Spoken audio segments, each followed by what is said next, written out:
Our next session is a discussion of the newly released book, Azim Premji, The Man Beyond the Billions. We have co-authors Sundeep Khanna and Varun Sood with us here. Sandeep Khanna was a journalist for over 25 years with leading Indian publications like Business Today and Financial Express before retiring as executive editor of Mint in 2019. He now writes weekly columns for Money Control, casting a critical look at corporate developments. Varun Sood is a Bengaluru-based technology journalist. He started his career with Business Standard and in the past 14 years has worked with a number of publications, including Financial Times and The Economic Times. In his last role, he was national editor in charge of breaking stories at Mint. Thank you for joining us, Sandeep and Varun. They will be in Thank you, ma'am. conversation. Thank you. They will be in conversation with Pankaj Mishra, the co-founder of Factor Daily, he is an award-winning journalist who has been tracking India's technology and startup scene since the dot-com bust of the 2000 and the shakeout that followed. Over the years, Pankaj has scooped some of the biggest news breaks, written long-form stories, and has led teams across the different newsrooms, including The Economic Times, Mint, TechCrunch, and Network 18. If there are any questions for our panelists, feel free to use our Q&A section and we will pose it to the panel later as part of the discussion. And with that, over to you, Pankaj. Thank you. Thank you so much. This is such a privilege, like I mentioned on Twitter earlier as well, to have colleagues who I've worked with, watch them become great authors. So first of all, I'm thrilled, Sundeep and Varun. So good to be having this conversation. Thank you, Pankaj. Great to talk to you, Pankaj. Great. The book is titled Azim Premji, The Man Beyond Billions. I think I would love to start with Azim Premji, The Man Beyond the Book, in that sense. If I could get both of you to talk about things that you couldn't capture or chronicle in the book and which touched you. Because sometimes as storytellers, even in our short format stories, after they are published, we feel, oh, okay. I mean, perhaps I could have captured this, or perhaps I could have explained this. So, just to start with, Sundeep, if I can start with you. You've been watching Indian corporate for such a long time, and you have tracked people like Premji for years. What do you feel there is something that you could have covered or something that you could share with us, people who have read the book, but you could gift them something? Yeah, I mean, there must be lots of stories, Pankaj, which I'm sure someone like you probably has better access to. But I'll tell you the part that obviously we missed the most. And, the only regret that we really have in the course of this book, in the course of doing this book, was the fact that he didn't really meet us. He didn't spend time with us or talk to us. Not just him, but his family didn't. For whatever reason, for good reason, I'm sure they didn't really meet us. So the problem then is that many of the parts of the book, many of the decisions that he took, we had to put it together from sources outside, in outside the family, outside what he did. For instance, I would have really loved to know, the day he said, "Look, I'm going to give up 90% of my wealth." What did each of the family members have to say? What did they think about it? And we know, of course, that they were part of the decision and they supported him in that. But even then, the nuances of how they contributed and some of the more tricky decisions in the course of what a 50-year career. Why, for instance, did he first decide to get into the IT business all the way back in the 80s? In a business which at that point of time didn't show that much of promise. A hardware business, when he got into it, was really a fledgling business which many new entrepreneurs were getting into. But those of us who were starting our careers at that point of time, we weren't sure where this is going to go. So I would have loved to spend some time with him, asked him, why did you do this? Even, for instance, the dodgy decisions. There is this bit in the book about the sacking of the core CEOs, the whole model and the failure of that. Now, we spoke to all the people involved, including board members and of course both the CEOs. But the decision was finally his. So why did he do that? Why did he do what he did? What did he think about it in subsequent months? Those are the kind of things that I think could have enriched the book a little bit more. Hmm. The very, very interesting. The stuff that you mentioned, especially about what family thought when he first decided to give away, almost all of his wealth. Varun, we we had this joy of reporting on Wipro together. You scooped a lot of stories on Wipro. How was chronicling the Premji story in a book when you were, of course, I mean, one of the best scoop is, I mean, there was a series of stories that you reported on the pro, but how was doing that? And then did you feel you missed something that you could have reported or captured in the book? Thank you, Pankaj, for the kind words. While working on the book, of course, it was one of the most um learning and great phases, I would like to believe, and I think same applies for Sundeep also, because anyone who's read the book would like to come to this conclusion that very little of Mr. Premji is actually known. And we are happy that at least most of the content in the book, when we started out, perhaps we thought maybe 50, 60% of that book would be based on whatever has been written in the past. But what we really figured out that actually not just about his personal decisions, but personal family side. He is a recluse. You know it better than anyone else. Even with regards to his business decisions or with regards to philanthropy, how is he as a business manager? Most of these aspects haven't been really written.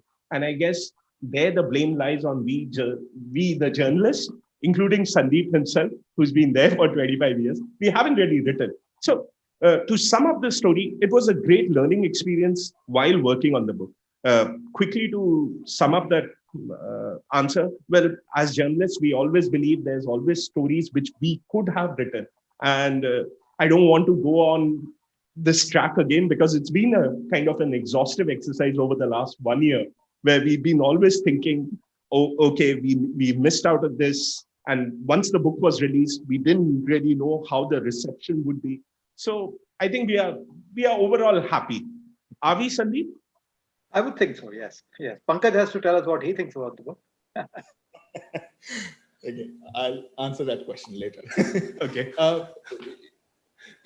For a man like Premji, with such a long career and life that you captured, uh, can both of you talk a little about? Of course, there are controversies, and there are highs and lows. If you were to handpick 2, 3 such events or things that happened in his life and work that defined who he is or who he could not become in that sense, right? Both. Can you handpick 2, 3 of them and talk a little bit for all of us? Sandeep, did you hear it? Yeah, Do you sure. So I'll tell you my two bit. For me, Pankaj, in terms of his career as a business leader, the pivotal moment comes sometime in the first few years of this century. I mean, till around 2000 or so.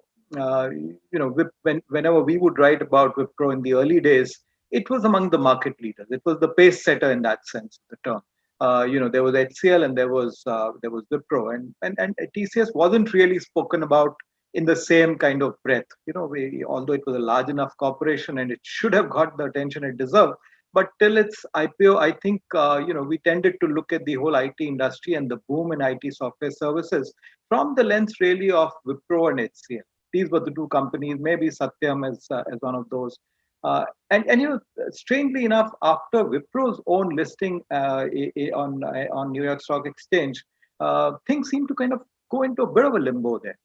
And around 2004, 2005, the company starts losing steam. Now, we've tried to capture that with lots of numbers in one of the chapters of the book, which is fairly extensive in terms of reporting what really happened at that point of time. But it's a very strange kind of a time because pre 2000, we know that Mr. Premji really wasn't playing too much of a role in the IT business. He wasn't hands on in that sense. He wasn't micromanaging the business. He'd left it to people like Ashok Soota and then subsequently Vivek Paul, who was leading till 2005. Now, the moment that he comes into the business first himself as a CEO and then the whole co-CEO model. And he's now, obviously, this is the largest part of the business. So he's paying a lot more attention. He's hands-on. He's spending lots more time with it. Somewhere Wipro seems to lose steam, and then over the next 10, 15 years, coming up to the present time, it's actually become a laggard in terms of its growth. And obviously, TCS is a runaway winner over over the last 15, 20 years. But and so is Infosys. But even people like companies like HCL now, I mean, they actually are ahead of Wipro in terms of sales.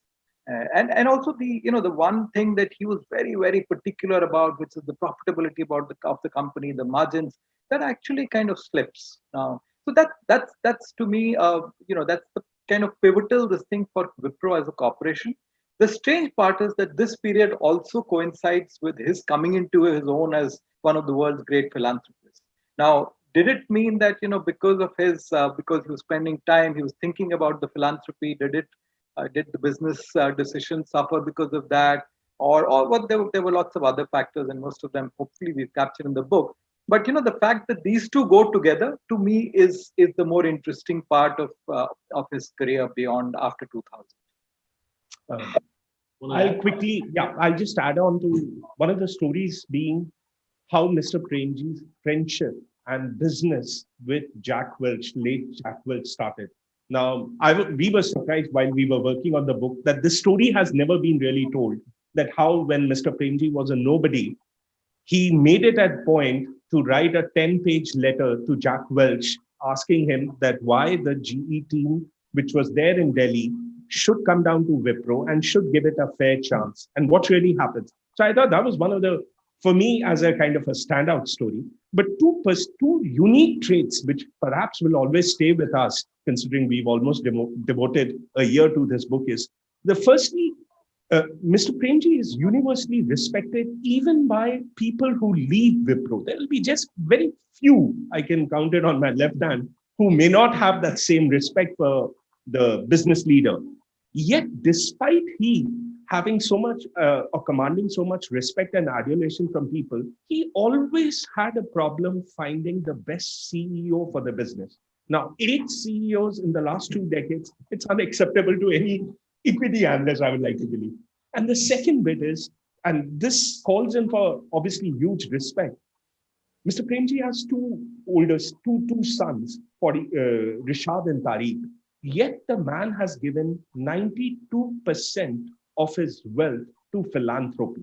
I mean, we always look at that number, 21 billion, and then we start comparing it to Bill Gates and other billionaires.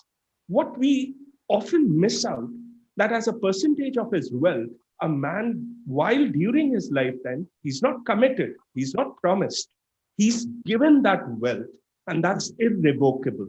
That 92% wealth, despite having 2 sons are just left with 70 crores odd of Wipro shares. And that's unparalleled, I think. No, absolutely. I completely agree with you. The other thing is when you're chronicling a story, the story of someone like Premji and the company like Wipro, there are different lens that you have looked through, right? I mean, even in this book, for that matter, right? What you are explaining, philanthropist, founder, and so on. What would be his legacy? Or is there one lens which overwhelmingly is going to define who he is or how he will be remembered as? Is it philanthropist, or in your reporting and in the way you captured, chronicle the story, what do you think is going to be his legacy? Great question, Pankaj. In fact, this was a question which even Sundeep and me often, or almost for the whole year, we were debating, asking people. To sum it up quickly, he's a great businessman. No 2 ways about it, for the simple reason, let's please appreciate again, way back in 1971, he actually wrote it down on a piece of paper and made sure that from that point onwards, his company follows what is called as, now they are called as Wipro values. He wrote that way back in 1971. Respect for customers, for employees, and doing the business the only correct way. I mean, in the 70s and 80s, it was unthinkable of. I mean, we've come across stories where people said, if you are joining a company which is run by a young 30-year-old lad, go for it. He was into the the vegetable oil business, which was pretty notorious, where you had to pay bribes. For Mr. Premji to having built that business and to make sure that even if Wipro becomes what it has now, 200,000 large organization, that thing is there. He's institutionalized that thing in the DNA of the company, that there cannot be any other way of doing business but doing it correctly. So, I mean, he's obviously made it a very successful business. Now, growth wise, it may not be keeping pace with some of its larger peers, but at least as a businessman, no two ways. India, like Nandan Nilekani said, is fortunate to have somebody like him. But just because his large heartedness, where he's given this 92% of his wealth, that overshadows all that what he's achieved as a businessman. So I don't know if I answered your question, but that's my take. So, Yeah, I mean, I think that's well put. And Pankaj, I'd probably add just a one word to your question. Look at his legacy. It's actually a living legacy, in the sense that the two aspects that we closely associate with this man. One is ethical business, and two is giving to society as a philanthropist. Now, they're part of the DNA of India's IT industry.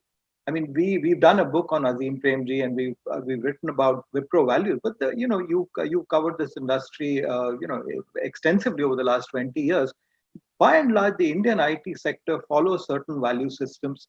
The men who made it what it is today, all the way from Infosys to HCL, even some of the smaller companies, Mindtree, or Mr. Suta's own company, Happiest Minds, all of them, they adhere to these values. There is a certain this thing that we've got to make money, but we're going to make it in the right way. And the other part of it, which is that now that you've made your money, and a lot of them became billionaires in their lifetimes, how do you spend? What do you do with that money? Now you have the option of buying yachts, you have the option of buying properties in the south of France, but this thing about you give back to society. Mr. Premji's personal belief that we're just trustees of the wealth that we've made. It's actually across the board.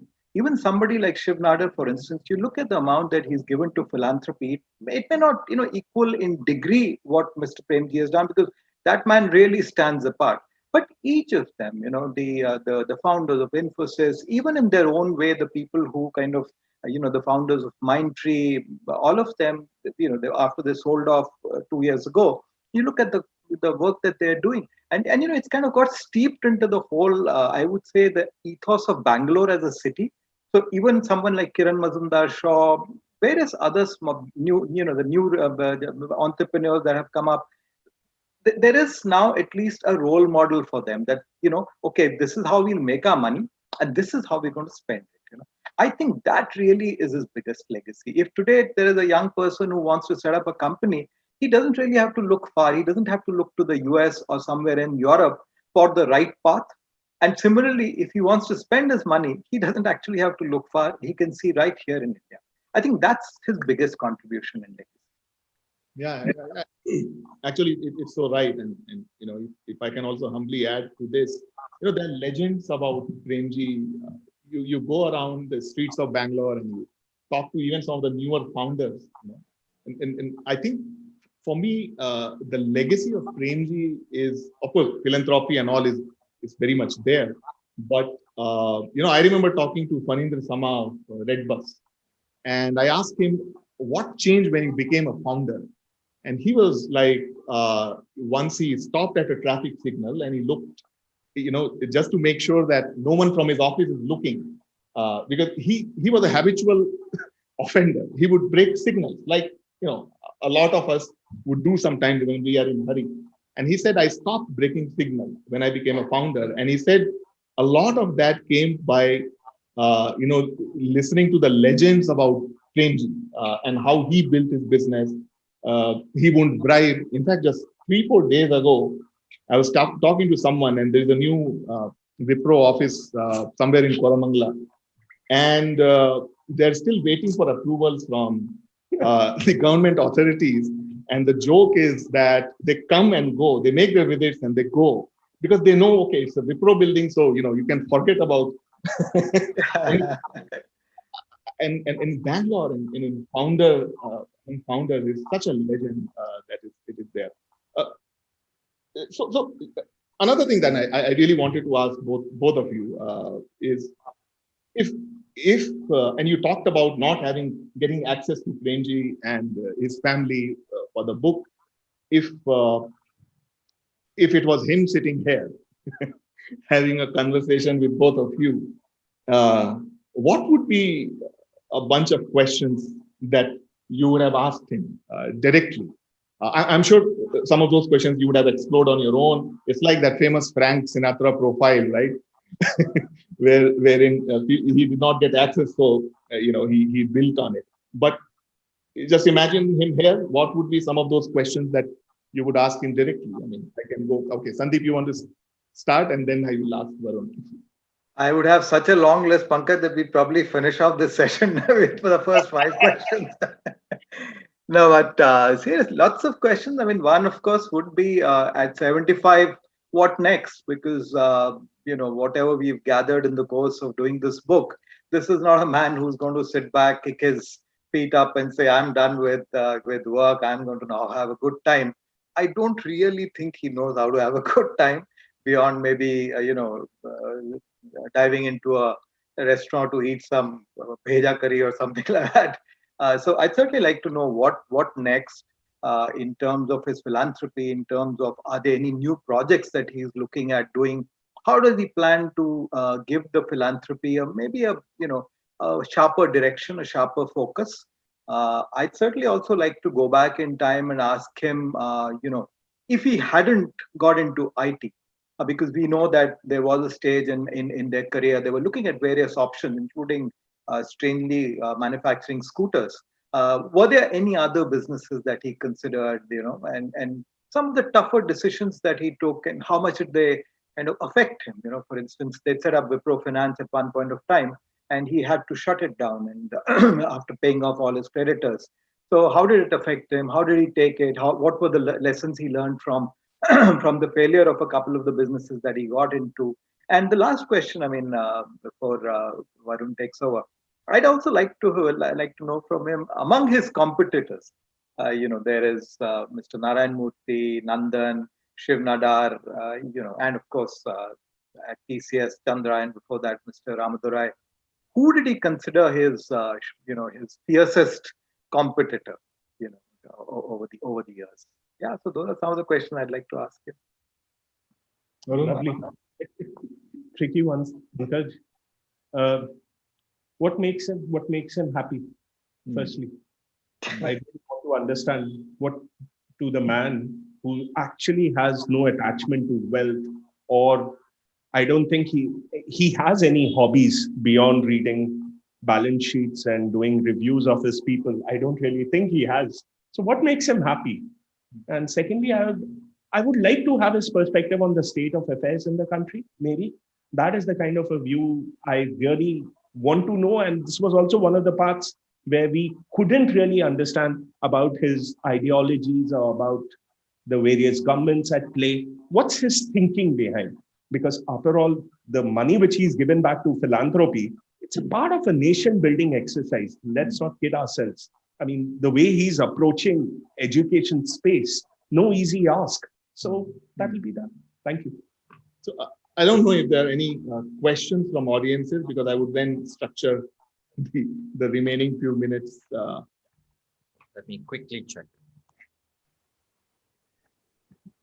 There is one question, and if anyone in the audience would like to ask a question, you can come over here and use this mic to pose a question. So maybe you can continue the conversation. Sure, yeah. We have one or two questions. Great.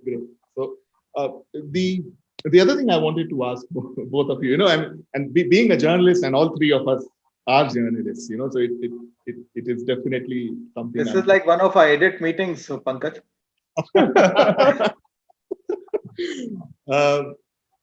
There is Nike's shoe dog, right? That gets talked about a lot as from someone who told the Nike story so impactfully, and from someone who was actually such a recluse again, right? Now, and then there's so many other biographies that are out there from about so many other people.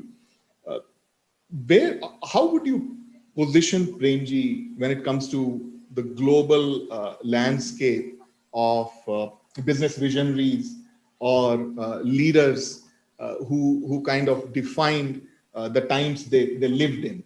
Uh, how would you put him there? I mean, that's a question I'm asking because you have spent a lot of time talking to so many people. So it would be nice to understand that, because most of the times we are also talking about Premji, comparing him with other business leaders in India, especially when it comes to philanthropy, right? I mean, and we all know, having tracked different business leaders. So where would you put him? Sundeep, Um, you. yeah, sure. Pankaj, are you asking in the context of his philanthropy or his business? I think Vision?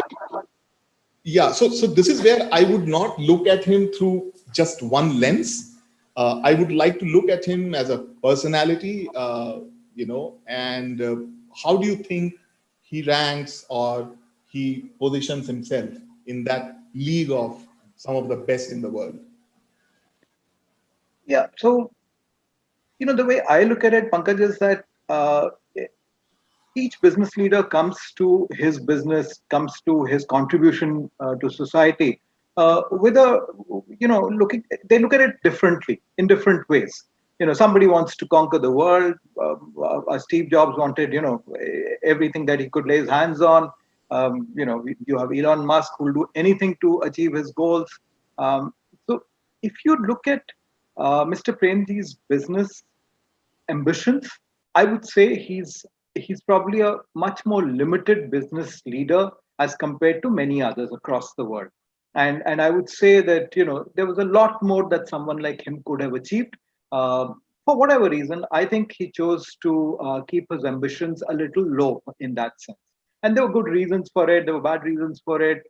Things probably didn't fall in place for him, like Varun mentioned at the outset. He seemed to have had a particular problem getting hold of the right leader, for the right CEO for his company.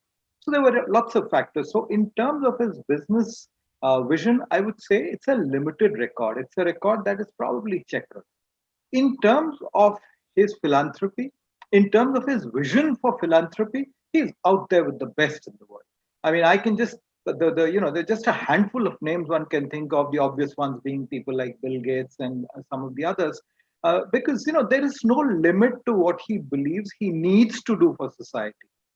So even when he sets out in around 2000 98 99 that okay, I need to do something for society, something for India.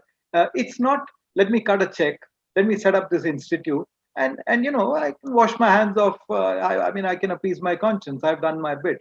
It's not that. It's I want to transform the entire education ecosystem in the country. And we're talking about a country which is huge and whose need for education is enormous, even 20 years after the Azim Premji Foundation started working on it. In fact, probably one of the flaws, or one of the where we think that they haven't really done their best, is because they've made very little dent on the problem itself. But in terms of vision, that is the size of the challenge that he takes upon himself.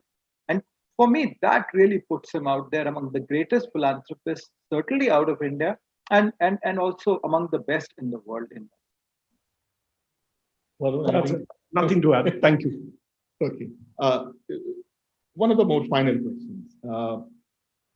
From what I have tracked of him over like now, the second decade of Wipro itself, I grew in my career tracking Wipro and Infosys, is that earlier he used to be so vocal, right? I remember going to Sarjapur to attend the earnings of Wipro, quarterly earnings, and he would make very public statements about the roads being bad that led to his campus, and sometimes he will be very bold about it. Sometimes he would just laugh it away or smile. I mean, over the past decade, I have noticed a tremendous change in that sense. It's of course become a recluse. Also in India, there are very few business leaders who are talking openly in that sense and taking a stand about the state of economy, state of business, state of doing business in India. Rajiv Bajaj is just one of them, who did that some time back. But Premji has been extraordinarily quiet in that sense. In your reporting, in your trying to make sense of him, do you find, what do you make of that attribute? Do you think he has not taken public stance on issues that matter in that sense, despite being everything that you're talking about? How would you assess that based on your reporting and writing? So, Pankaj, I am not, I haven't really attended too many of, these meetings that you talked about over the last 20 years. So I'm not aware of how much he would speak in some of these quarterly result meetings or some of the other press conferences that he would do, which were rare, I'm quite sure. But here's my take, he is who he is. And I don't think he's ever been particularly vocal about things beyond his business. Because this is a man who believed that, look, my job is to run an ethical, efficient business, pay my taxes, and do what I think is right. And what I think is right over the last 20 years has primarily been the foundation and the work of the foundation. And he believes that, putting in place the best people for that, people whom he thought were the best for that, both Dilip and Anurag, he'd done his bit, he'd put in the money, he'd made sure that they were never short of funding. Obviously, he was in some ways involved with their work as well. That suite of activities for him completes him. Beyond that, we making statements which are either controversial or in some cases are, like you mentioned, Rajiv Bajaj, are probably valid. Are the kind of thing that we would like as journalists, we would have liked him to come out in the open and say. But then he's not that person, and we know, all three of us, we know that this is not a man who does anything to please anyone. His decisions are based on what he thinks is right. If you don't like it, he's not worried about it. I don't think he spends sleepless nights about it. So while in some senses I agree with you, I wish that he had been more outspoken in some of the political national issues that are a problem. That's not who he is. So I'm not surprised at the end of the book that we didn't find instances where he had privately gone and spoken somewhere or said something which was out of the ordinary. Having said that, he's made his point on more than one occasion where he believes that this is not right, and I'm not going to, back off. We've talked about a few instances in the book. Yeah, that's my take. Varun? Our guess is as good as Pankaj is, so I would like to believe. But more on a lighter note, I mean, if the man was talking out in the public and speaking about subjects until when he was 60, 64, he didn't really see any change. So maybe perhaps he just thought that what's the point of now doing it? Let me just focus back on the business and on philanthropy. Maybe, I don't know, but my guess is as good as yours. Just one final question before I move to the audience question. Final question from my side, at least. I remember one of the stories I wrote for Mint, and the editor Sukumar, he gave the heading as Bangalore's, Indian IT's glimmer twins, and in Bangalore and elsewhere as well, Wipro and Infosys are the two companies that get compared a lot. I mean, of course, business performance by that comparison stopped many years ago, but the way, for example, the founders managed families, succession, and all those things were being compared head to head. I want to understand from both of you, because you spent a lot of time on the book and talking to so many people. How do you think that got handled at Wipro compared to Infosys? And I'm asking because, for example, Infosys founders, first of all, had said that nobody from the family would ever step into the company. Premji went about it very solidly and in his usual style. He didn't care much about what people say, but he was very clear from the start about grooming Rishabh. And how do you think these two iconic companies compare when it comes to managing this particular aspect. I mean, succession. Succession and succession mostly. Not talking about business performance, but just this aspect. So, great question again. So, with Mr. Premji, you get what you see. There is no pretension about that. Mr. Premji was very clear that Rishad is going to be joining the company in 2007. It wasn't a question of if, but it was rather a question of when Rishad is going to take. But the good bit, at least at Wipro, was that when Rishad started off his career, like you were aware, in 2007, he was working in the investor relations team, then in the finance team. So he went through a proper grooming exercise. And only when Mr. Premji realized that, yes, he can take over the company, did he give him the seat of the chairman. He didn't join the company as in some other companies in some sectors where the second generation or the third generation straight away joins on the board. But the bit over here in Wipro, and that was also there for the longest time in Infosys, did he overstay at Wipro? Now, I mean, as outsiders, we can just second guess, but our sense, or rather, at least my sense is that probably Mr. Premji overstayed at Wipro by a couple of years, but then it's his company. He knew it best. That's it. He owns majority of it. Yeah, Sundeep? Yeah, I think, as Varun said, I think the succession bit has been handled a lot more smoothly in Wipro.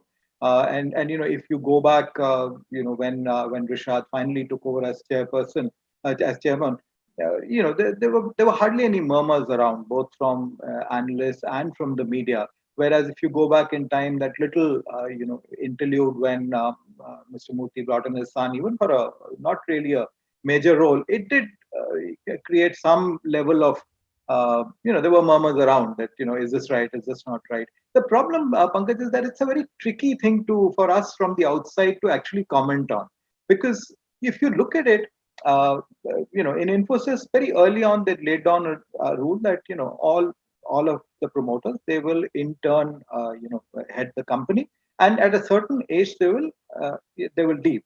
And in Wipro, there was no such rule. Mr. Premji, like Varun said, continued till he was 74 years old. In a sense, if you look at it, both companies suffered. Because I think in Infosys, after a couple of the promoters left, the company's fortunes did take a bit of a dive, and performance did suffer.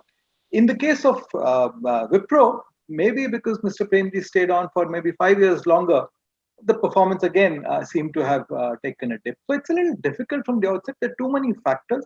Having said that, like Varun said, the succession seemed to have been managed rather well in Wipro. And look at just the last 18 months of Rishad's tenure, seems to be obviously the right man for the job. Yeah. Audience question. Great. Yeah. I know Krishna has a question, so we'll start with you, Krishna. Thanks for fantastic insights, both Sundeep, Varun, and of course Pankaj. My question is, what's your sense on what is it that's perhaps in the culture in Bangalore that drives philanthropy from folks like Mr. Azim Premji and the Infosys founders in a way that's different from what you see in some of the older economy billionaires and millionaires in India, or even when you look at the lists that get put out. Vast difference between sums of money that get given out by the likes of Mr. Premji and perhaps the others. Any insights from your conversations with different folks as you put the book together, or as you've been writing about him, Pankaj, and of course Sundeep as well? That's really my question. Thanks. Varun, you want to give it a shot? Sundeep, yeah, sure. So I think what's happened really is that for maybe it's serendipity, for whatever reason, Bangalore seems to have become the hub as much of entrepreneurship and IT development as it has of philanthropy. And there is this annual meeting of philanthropists that Mr. Premji organizes every year, and everybody from across the country, they come for that. People come from outside as well. So it's probably just an ecosystem that's got created, and with people like Mr. Murthy, Mr. Premji, there are also role models that you can look up to. And like Pankaj mentioned, that wonderful story. I mean, if you're a small, if you're running a startup, you look over your shoulder and say, hey, I better not be doing this. This is not what founders are supposed to be doing. So maybe that's one of the reasons that that Bangalore is in that sense the hub of philanthropy in the country. Uh, Sri, I would like to believe Bangalore, it's a pretty young city, more cosmopolitan than any other city here in India. And of course, with some of these new age companies coming up, the way they approach business and to life, I would like to believe, is a lot more different than some of the other state-old cities in India, where their mindset of not just becoming the next billionaire, but also contributing back to the environment, to the society. And this just happens because of their conversations with a whole diverse set of people. But I don't know how much of that is possible in some of the other cities, especially because some of them are more age-old businesses which has been given, handed over to the second or the third generation. Here is a city, and even in the case of Wipro, its real transformation started only when Mr. Premji moved over to Bangalore in 94, 95. That's not like he was always a philanthropist, but he was more an exception to it. So that's my, but what do you think, Pankaj? I have a different take on this. And I think, so first of all, Bangalore has these nerve centers, these what I call really underground nerve centers, from Koramangala to Sarjapur and Indranagar and so on. And over the decades, they have been functioning. They want to be good Samaritans. There is a culture of pay forward. But where I have a different take is the buck has stopped with this generation of founders that we are writing about, Premji and all that. I won't say the same for Flipkart founders. I won't say the same for many other founders in Bangalore because they don't have this culture. So, I think we should stop painting Bangalore with this glory of being a city where this joy of giving and pay it forward. In my observation, I have tracked this lot and now I've been spending time with this. I know I might sound old when I'm saying this, but it is true because the evidentially, if you look at it, there is absolutely no comparison. You saw such a massive exit, and you just look at what the founders did after that exit. That's the first thing you look at, right? And then you look at Premji, you look at Nandan, you look at Kiran Shaw, you look at everyone. So for me, I would say, Shri, that it is worrying signs because the next generation of paid forward is non-existent. And that's my question to you. You are involved in this ecosystem. I don't know what happens. All right. True. Yeah. Hi. I just wanted to know, throughout your research, did you somehow come across that, this whole crediting of philanthropy to Murthy or Premji, it's also, is it undermined by the audience that it is also there? It's also a power play for them to have a greater hand at policy making sphere, because once you're into philanthropy and you're taking hold of organizations or sectors, you're also playing a huge role in creating policies which benefit the people. So that way the government cannot actually, oppose some of their plans. So do you think that is undermined, and how is that in the case of Premji? Uh, uh, Thank you for the question. Not at all, ma'am. For the simple reason, what are they going to even get? So to give you a right example, Mr. Premji is investing in this education space. Right. Now, there may be a school of thought which may say that probably the Azim Premji Foundation has had the biggest impact on the national education policy which has been structured. But take just for an example, even if we say that Azim Premji Foundation has its own ideological bias towards how the education setup should happen in the country, my personal view is that what are they going to get? At least somebody is trying to fix up the education. The government of the country clearly hasn't done it for the 72, 73 years. I mean, for anything in the philanthropy, if any of these billionaires are taking, I don't think they are trying to hijack or trying to have their ideologies which they are trying to push. But that's my view, and I could be wrong. Sundeep? Yeah, I just add to that. The biggest power in this country is money. Not if somebody was looking for power, he'd probably keep that $21 billion in his bank or wherever they keep billionaires keep their money, rather than give it away to society. Like Varun said at the beginning, this is not revocable. It's irrevocable. The donation that he's given. So tomorrow, if he wants to exude more power, he can't call back that 21 billion and say, okay, now this is what I'm going to use to get more power for myself. I don't think these people are looking for power. That's the honest truth. They've done their bit. They started their life as very ordinary people, and look at where they've got from there. They need nothing from this government. Honestly, they've never got anything from the government, nor will they ever want anything from the government. Just one candid input here to add. As much as what they are saying is absolutely true, we must also realize, and especially from Azim Premji Foundation point of view and elsewhere, what I have noticed is they do want to play an important role in shaping policies because the future of their philanthropy depends on it. Now, and that is very existential. Whether it is education or any cause you pick, if your feet is not in those corridors of power, if you are not sitting on those tables where such decisions are made, then no matter how much of billions you put in the cause, it is not going to give you an outcome.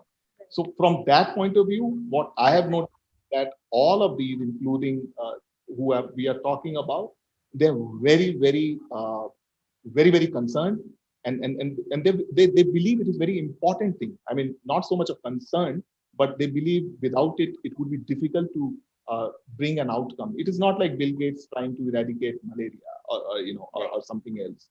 This is very different. Thank you. Pankaj, would you like to wrap up the conversation?